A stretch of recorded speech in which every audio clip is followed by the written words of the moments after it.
Hello everybody, top 4 budget foundations today, and when I say foundations, as in the last beauty video that I did that was my top 5 most used foundations, I'm using that term to cover every type of face base, so tinted moisturiser, complexion enhancer, BB cream, CC cream, whatever. So varying types of coverage. In fact, as it happens, all of these are actually called foundations. It's taken me a long time to film this video because I do find that with high street or drugstore makeup, it can be the complexion products that you can see the difference in quality in. It doesn't tend to matter so much, I don't think, with eyeshadows and things like that, and you can get really, really great mascaras. But I do tend to think that sometimes the foundations aren't quite as good, and so I've tried loads. Dozens, and lots of them have been terrible, lots of them have been good, and these are my top 4. Starting off with the Bourjois Healthy Mix Serum. This one was in my top 5 most used foundations, so it goes without saying that this is probably my favourite because I use it a lot, and it stands up, I think, to lots of the high-end foundations and face bases. This is called the Healthy Mix Serum. If you want more details on it, or kind of, I'll probably say slightly different things, then check out the video, the top 5 most used foundations. But this is a gel foundation, so it's beautiful and light, really fresh and bouncy when you apply it.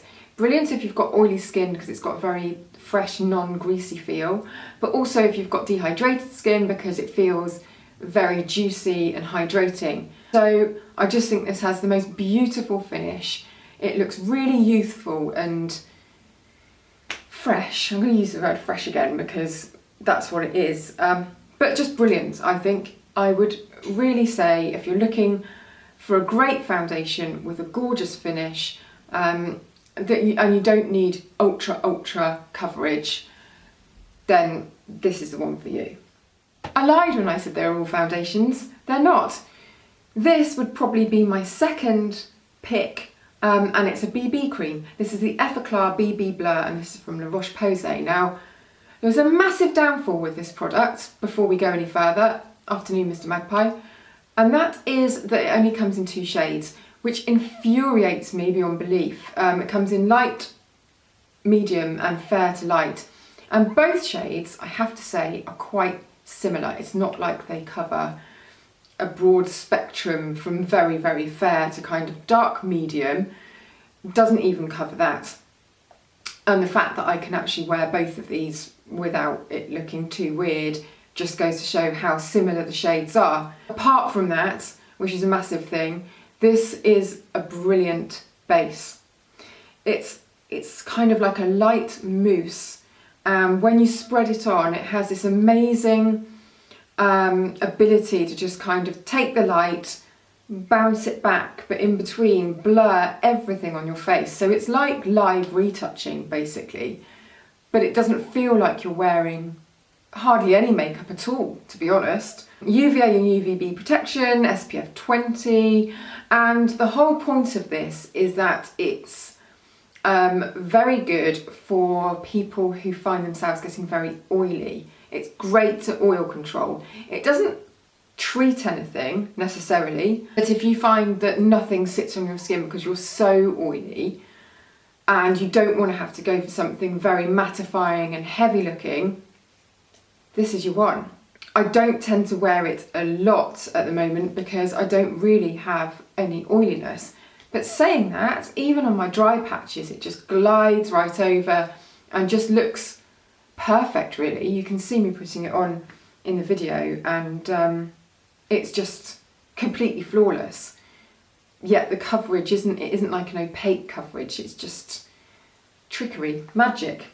So marvellous, marvellous, marvellous, that one.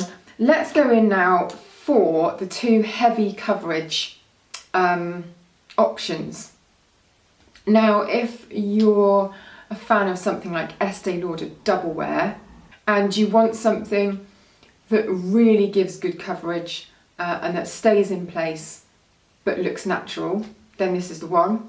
This is Max Factor Face Finity All Day Flawless, and this is a 3-in-1 foundation, primer, concealer and foundation in one, which tells you you know, it's good coverage. It's heavy coverage, but it doesn't look heavy. I have this on that side of my face, and I have done my dark circles, touched it up over the top with a little bit more of this, so you can kind of use it in targeted areas or all over, blend it out as a foundation. Works equally well for both. And as I said, doesn't look heavy or cakey, looks really nice and natural, not like a mask.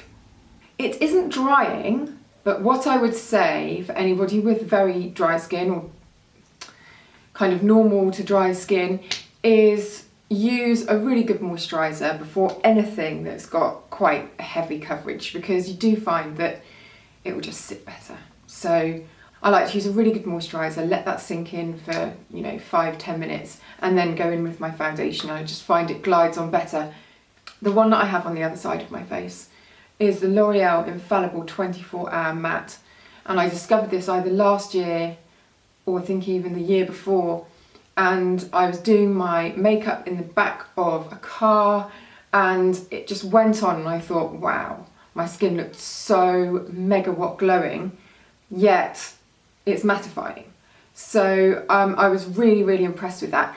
In sort of the same way that the Chanel Lumiere Velvet has a velvet matte finish, but it really sort of radiates glow and light. This one I think does the same sort of thing. Not quite as good, perhaps, but then, you know, there's a massive difference in price. I'd say it's getting up there though, really. So that's what I have on that side of my face. Heavy coverage, good coverage, there's nothing getting through this really. And again, it has a really comfortable texture, so it doesn't feel drying.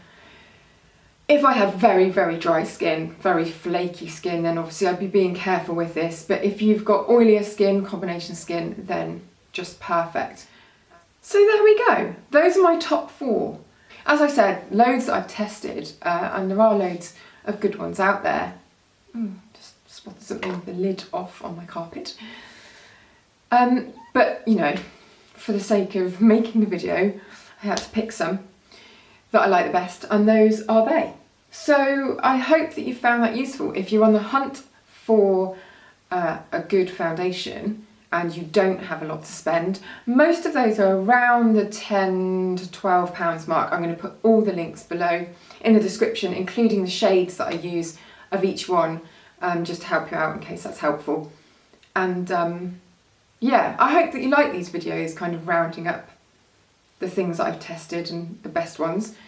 Let me know, and I shall see you in the next video.